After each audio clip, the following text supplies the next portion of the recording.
સુરત મહાનગરપાલિકા દ્વારા 80 જેટલા જર્જરિત ફ્લેટને સીલ કરવાની કામગીરી હાથ ધરવામાં આવી છે.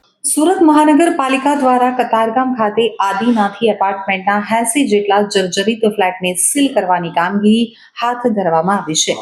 આ કાર્યવાહી દરમિયાન મોટી સંખ્યામાં રહીશો એકઠા થયા હતા અને તેમણે પાલિકાનો વિરોધ કર્યો હતો. તો સુરત મનપાના કતારગામ ઝોનના અધિકારીઓ ચુસ્ત પોલીસ બંદોબસ્ત સાથે આ એપાર્ટમેન્ટ પહોંચ્યા હતા અને સીલિંગની કામગીરી શરૂ કરી હતી. આ બિલ્ડિંગને અગાઉ પણ સીલ કરવામાં આવ્યું હતું, જેના કારણે મામલો હાઈકોર્ટ સુધી પહોંચ્યો હતો.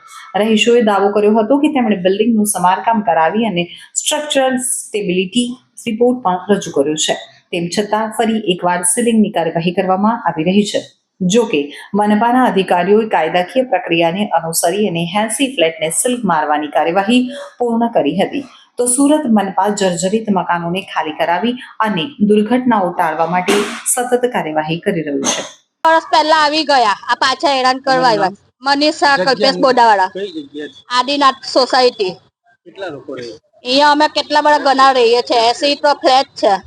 2 માળનું છે તો એમ કે જર્જરી છે. અંદર માણસ છે તો બહારથી સીલ મારી દે છે. એ લોકો માણસોને બહાર પણ નથી કાઢતા ને કહીએ તો તમડી કરે છે. તો તમારે વચ્ચે નહીં બોલવાનું, તમારે વચ્ચે નહીં બોલવાનું એવું કહે છે. એકમાં 16 છે, એ રીતના મળીને 4 એપાર્ટમેન્ટ છે. બધા 5 એપાર્ટમેન્ટ છે. અમે 10 વર્ષનું સર્ટી મૂકેલું છે હાઈકોર્ટમાં, તો એ લોકો ચાલ્યા આવે છે 2 વર્ષે હેરાન કરવા. એમ કે અમે એ માન્ય નડતા જ નથી, તો હાઈકોર્ટ વાળા કઈ નકલી આપવાના છે સર્ટી. હવે શું કરશો તમે? અમારું હજુ ચાલે જ છે કારવારી. અમે રોજ કમાઈને રોજ ખાઈએ છીએ ને આ લોકો વારે વારે ચાલ્યા આવે હેરાન કરવા, ઘરની બહાર કરવા. તો અમે જઈએ કા? એ લોકોને હિંમત સવારની પૈયા ખવડાવે એટલે અમને હેરાન કરવા ચાલ્યા આવે છે. પોલીસ વાળા પણ ને SMC વાળા પણ, એ લોકોને પૈસા મળે એટલે દોતા ચાલ્યા આવ્યા.